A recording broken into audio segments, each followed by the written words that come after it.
Chapter 12. The Mirror of Erised. Christmas was coming. One morning in mid-December, Hogwarts woke to find itself covered in several feet of snow. The lake froze solid, and the Weasley twins were punished for bewitching several snowballs so that they followed Quirrell around, bouncing off the back of his turban. The few owls that managed to battle their way through the stormy sky to deliver mail had to be nursed back to health by Hagrid before they could fly off again. No one could wait for the holidays to start. While the Gryffindor common room in the Great Hall had roaring fires, the drafty corridors had become icy, and a bitter wind rattled the windows in the classrooms. Worst of all were Professor Snape's classes down in the dungeons, where their breath rose in a mist before them, and they kept as close as possible to their hot cauldrons. "I do feel sorry," said Draco Malfoy, one potions class, "for all those people who have to stay at Hogwarts for Christmas because they're not wanted at home." He was looking over at Harry as he spoke. Crabbe and Goyle chuckled. Harry, who was measuring out powdered spine of lionfish, ignored them. Malfoy had been even more unpleasant than usual since the Quidditch match. Disgusted that the Slytherins had lost, he had tried to get everyone laughing at how a wide-mouthed tree frog could be replacing Harry as Seeker next. Then he'd realized that nobody found this funny, because they were also impressed at the way Harry had managed to stay on his bucking broomstick. So Malfoy, jealous and angry, had gone back to taunting Harry about having no proper family. It was true that Harry wasn't going back to Privet Drive for Christmas. Professor McGonagall had come around the week before, making a list of students who would be staying for the holidays, and Harry had signed up at once. He didn't feel sorry for himself at all. This would probably be the best Christmas he'd ever had. Ron and his brothers were staying too, because Mr. and Mrs. Weasley were going to Romania to visit Charlie. When they left the dungeons at the end of potions, they found a large fir tree blocking the corridor ahead. Two enormous feet sticking out at the bottom, and a loud puffing sound told them that Hagrid was behind it. "Hi, Hagrid. Want any help?" Ron said, sticking his head through the branches. "Nah, I'm all right. Thanks, Ron." "Would you mind moving out of the way?" came Malfoy's cold drawl from behind them. "You trying to earn some extra money, Weasley? Hoping to be gamekeeper yourself when you leave Hogwarts, I suppose. That hut of Hagrid's must seem like a palace compared to what your family's used to." Ron dived at Malfoy just as Snape came up the stairs. "Weasley!" Ron let go of the front of Malfoy's robes. "He was provoked, Professor Snape," said Hagrid, sticking his huge hairy face out from behind the tree. "Malfoy was insulting his family." "Be that as it may, fighting is against Hogwarts rules, Hagrid," said Snape silkily. 5 points from Gryffindor, Weasley, and be grateful it isn't more. Move along, all of you." Malfoy, Crabbe, and Goyle pushed roughly past the tree, scattering needles everywhere and smirking. "I'll get him," said Ron, grinding his teeth at Malfoy's back. "One of these days I'll get him." "I hate them both," said Harry.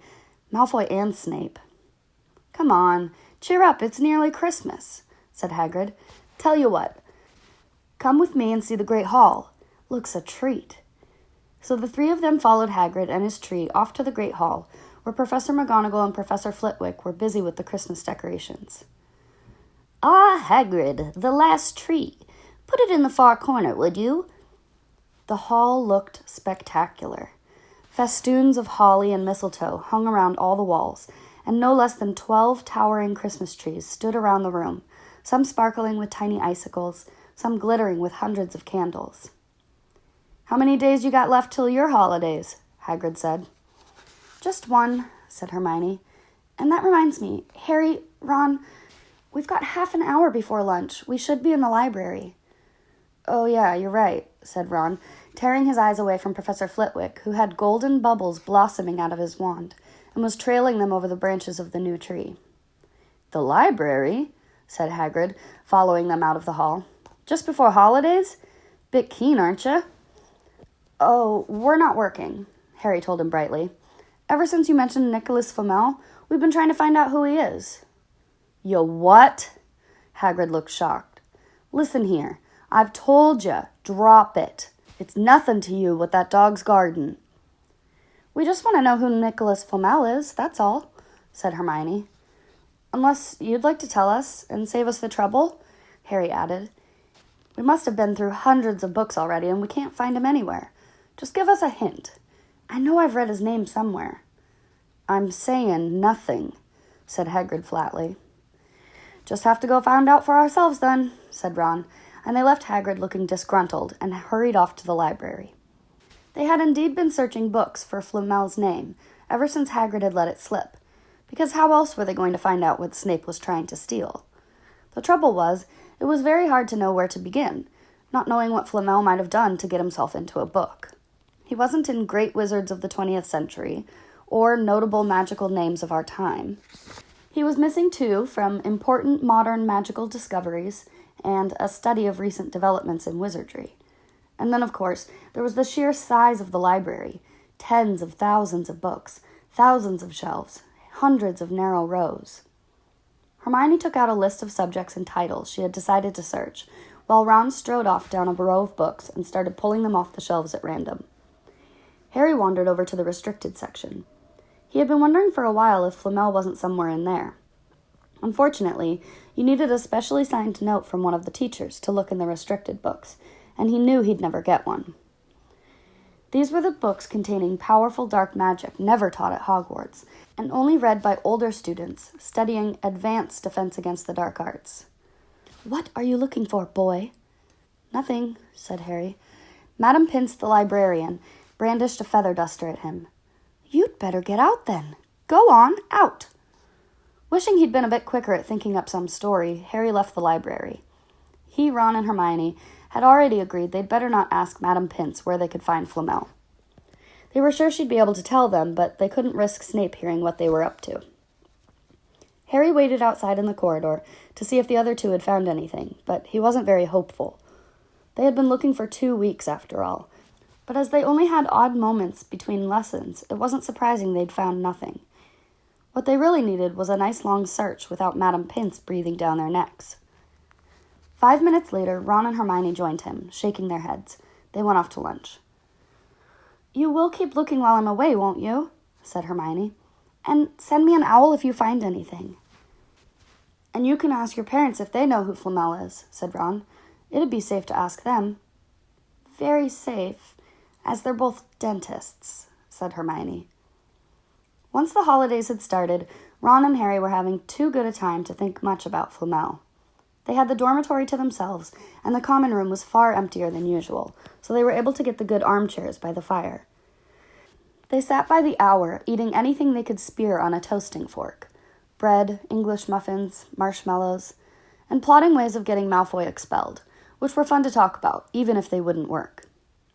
Ron also started teaching Harry wizard chess. This is exactly like Muggle chess, except that the figures were alive, which made it a lot like directing troops in battle. Ron's set was very old and battered. Like everything else he owned, it had once belonged to someone else in his family, in this case, his grandfather.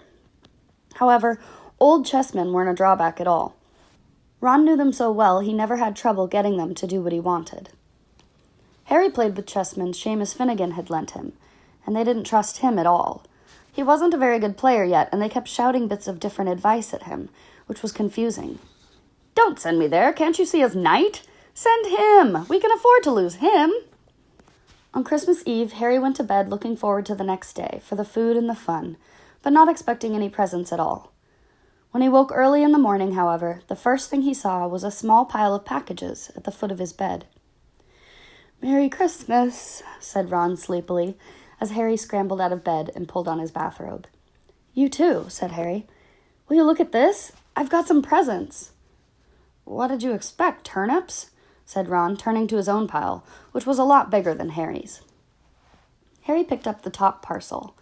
It was wrapped in thick brown paper, and scrawled across it was, "To Harry, from Hagrid." Inside was a roughly cut wooden flute. Hagrid had obviously whittled it himself. Harry blew it. It sounded a bit like an owl. A second, very small parcel contained a note. "We received your message and enclosed your Christmas present, from Uncle Vernon and Aunt Petunia." Taped to the note was a 50-pence piece. "That's friendly," said Harry. Ron was fascinated by the 50 pence. "Weird," he said. What a shape! This is money?" "You can keep it," said Harry, laughing at how pleased Ron was. "Hagrid and my aunt and uncle. So, who sent these?" "I think I know who that one's from," said Ron, turning a bit pink and pointing to a very lumpy parcel. "My mom. I told her you didn't expect any presents, and, no," he groaned. "She's made you a Weasley sweater."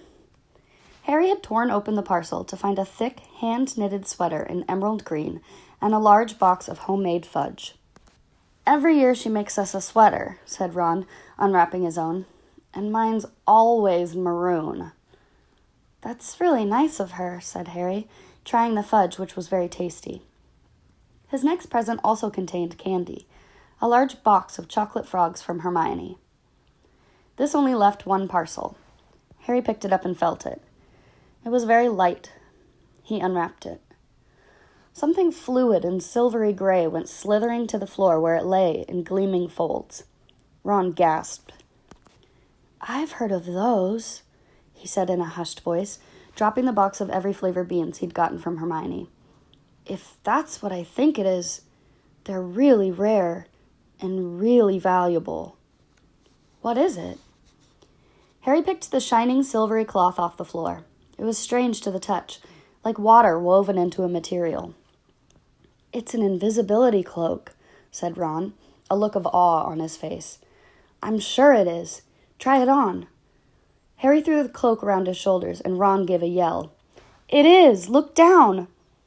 Harry looked down at his feet, but they were gone. He dashed to the mirror.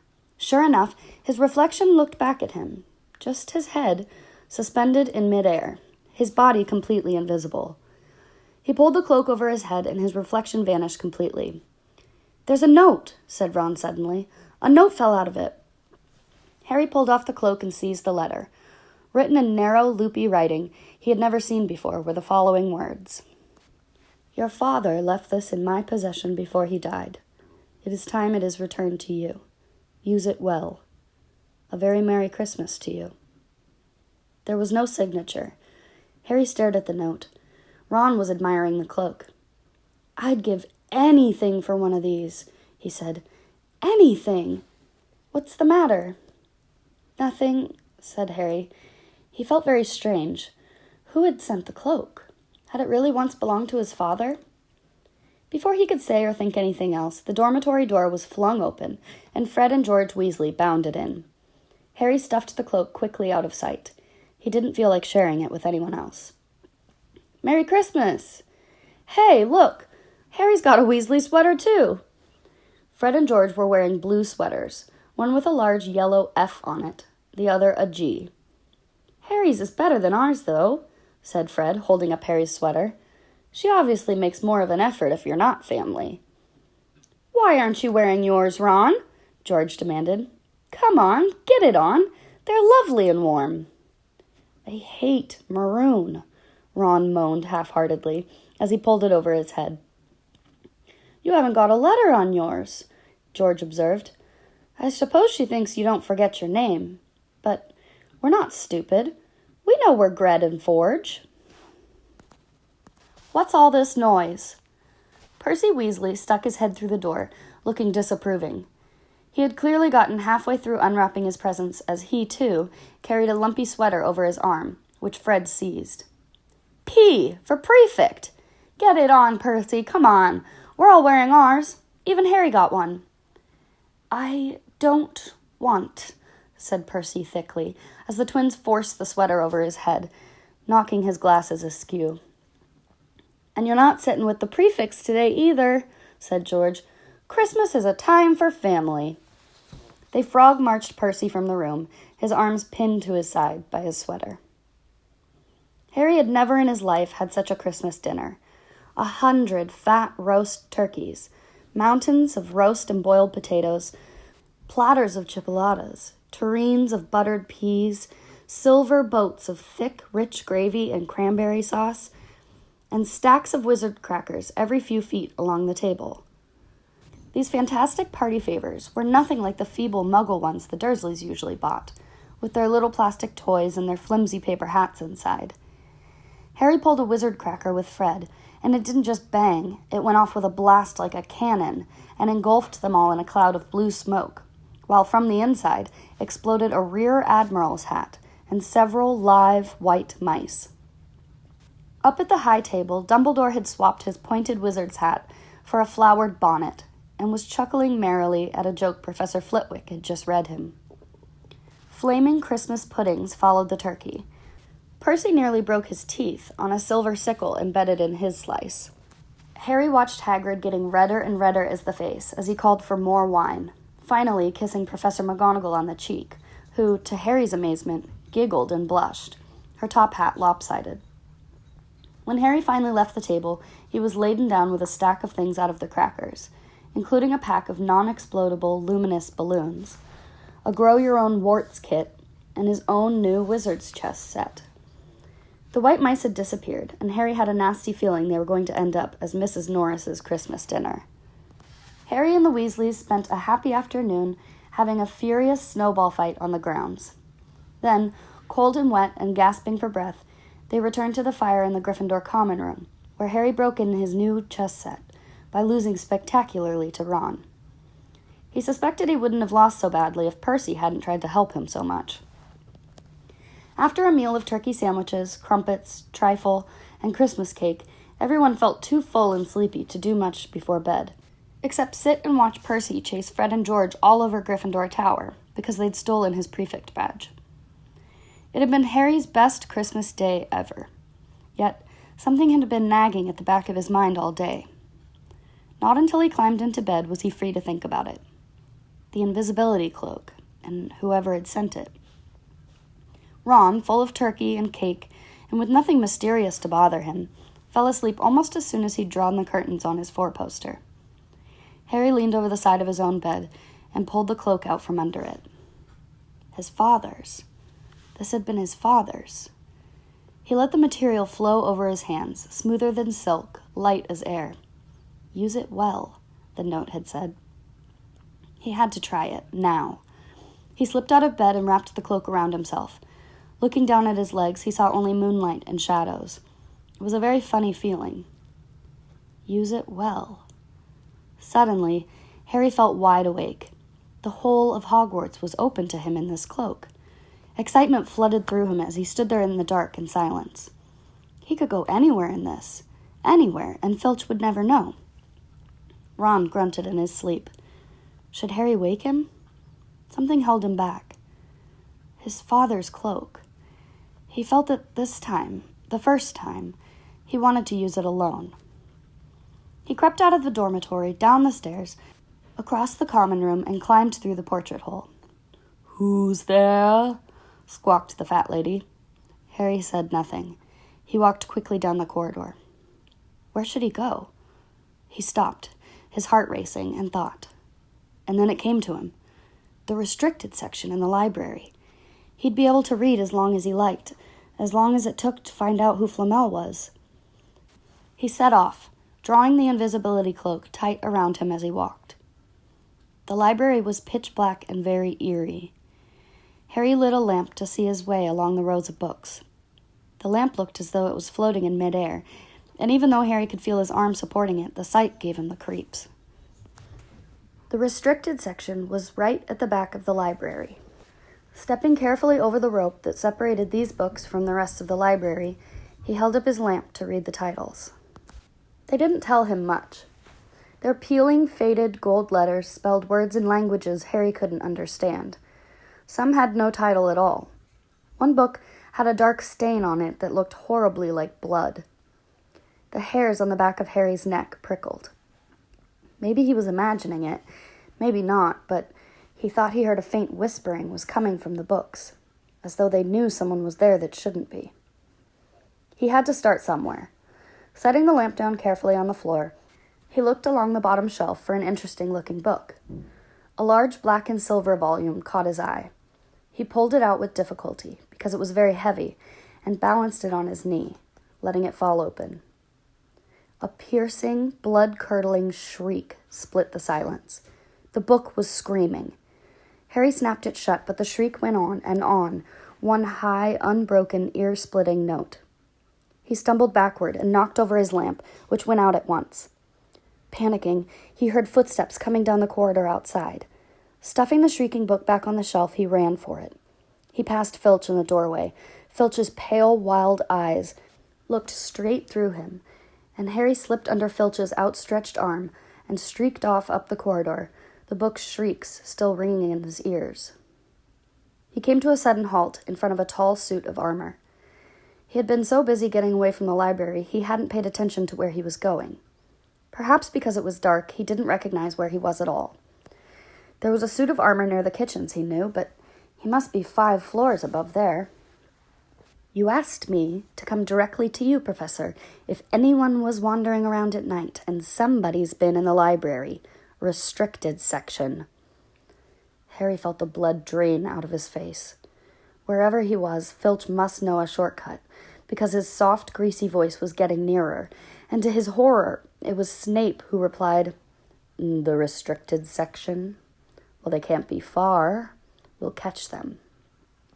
Harry stood rooted to the spot as Filch and Snape came around the corner ahead. They couldn't see him, of course, but it was a narrow corridor, and if they came much nearer, they'd knock right into him. The cloak didn't stop him from being solid.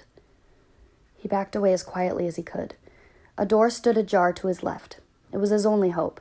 He squeezed through it, holding his breath, trying not to move it, and to his relief he managed to get inside the room without their noticing anything. They walked straight past, and Harry leaned against the wall, breathing deeply, listening to their footsteps dying away. That had been close. Very close. It was a few seconds before he noticed anything about the room he had hidden in. It looked like an unused classroom. The dark shapes of desks and chairs were piled against the walls, and there was an upturned wastebasket. But propped against the wall, facing him, was something that didn't look as if it belonged there. Something that looked as if someone had put it there to keep it out of the way. It was a magnificent mirror, as high as the ceiling, with ornate gold frame, standing on 2 clawed feet. There was an inscription carved around the top. Erised, Stra, Eru, Oit, Ube, Kafru, Oit on Woshi. His panic fading now that there was no sound of Filch and Snape, Harry moved nearer to the mirror. Wanting to look at himself, but see no reflection again, he stepped in front of it. He had to clap his hands to his mouth to stop himself from screaming. He whirled around. His heart was pounding far more furiously than when the book had screamed, for he had seen not only himself in the mirror, but a whole crowd of people standing right behind him. But the room was empty. Breathing very fast, he turned slowly back to the mirror. There he was, reflected in it, white and scared-looking, and there, reflected behind him, were at least 10 others. Harry looked over his shoulder, but still no one was there. Or were they all invisible too? Was he in fact in a room full of invisible people, and this mirror's trick was that it reflected them, invisible or not? He looked in the mirror again. A woman standing right behind his reflection was smiling at him and waving. He reached out a hand and felt the air behind him. If she was really there, he'd touch her. Their reflections were so close together, but he felt only air. She and the others existed only in the mirror. She was a very pretty woman. She had dark red hair, and her eyes are just like mine, Harry thought, edging a little closer to the glass. Bright green, exactly the same shape, but then he noticed she was crying. Smiling, but crying at the same time. The tall, thin, black-haired man standing next to her put his arm around her. He wore glasses, and his hair was very untidy. It stuck up at the back, just like Harry's did. Harry was so close to the mirror now that his nose was nearly touching that of the reflection. "Mom?" he whispered. "Dad?" They just looked at him, smiling, and slowly Harry looked into the faces of the other people in the mirror and saw other pairs of green eyes like his, other noses like his, even a little old man who looked as though he had Harry's knobbly knees. Harry was looking at his family for the first time in his life. The Potters smiled and waved at Harry, and as he stared hungrily back at them, his hands pressed flat against the glass, as though he was hoping to fall through it and reach them. He had a powerful kind of ache inside of him, half joy, half terrible sadness. How long he stood there, he didn't know. The reflections didn't fade, and he looked and looked until a distant noise brought him back to his senses. He couldn't stay here. He had to find his way back to bed. He tore his eyes away from his mother's face, whispered, "I'll come back," and hurried from the room. "You could have woken me up," said Ron crossly. "You can come tonight. I'm going back. I want to show you the mirror." "I'd like to see your mom and dad," Ron said eagerly. "And I want you to see all your family, all the Weasleys. You'll be able to show me your other brothers and everyone." "You can see them any old time," Ron said. "Just come round to my house this summer. Anyway, maybe it only shows dead people. Shame about not finding Flamel, though. Have some bacon or something. Why aren't you eating anything?" Harry couldn't eat. He had seen his parents and would be seeing them again tonight. He had almost forgotten about Flamel. It didn't seem important anymore. Who cared what the three-headed dog was guarding? What did it matter if Snape stole it, really? "Are you all right?" said Ron. "You look odd." What Harry feared most was that he might not be able to look in the mirror again. With Ron covered in the cloak too, they had tried to walk much more slowly the next night. They tried retracing Harry's route from the library, wandering around the dark passageways for nearly an hour. "I'm freezing," said Ron. "Let's forget it and go back." "No," Harry hissed. "I know it's here somewhere." They passed the ghost of a tall witch, gliding in the opposite direction, but saw no one else. Just as Ron started moaning that his feet were dead with cold, Harry spotted the suit of armor. "It's here. Just here. Yeah." They pushed the door open. Harry dropped the cloak from around his shoulders and ran to the mirror. There they were. His mother and father beamed at the sight of him. "See?" Harry whispered. I can't see anything." Look at them all. There's loads of them." "I can only see you." "Look in it properly. Go on, stand where I am." Harry stepped aside, but with Ron in front of the mirror, he couldn't see his family anymore, just Ron in his paisley pajamas. Ron, though, was staring transfixed at his image. "Look at me," he said. "Can you see your family all standing around you?" "No, I'm alone, but I'm different. I look older, and I'm head boy." "What?" "I am. I'm wearing the badge like Bill used to, and I'm holding the house cup and the Quidditch cup. I'm Quidditch captain, too." Ron tore his eyes away from this splendid sight to look excitedly at Harry. "Do you think this mirror shows the future?" "How can it? All my family are dead. Let me have another look." "You had it to yourself all last night. Give me a bit more time." "You're only holding the Quidditch cup? What's interesting about that? I want to see my parents." "Don't push me." A sudden noise outside in the corridor put an end to their discussion. They hadn't realized how loudly they had been talking. "Quick!"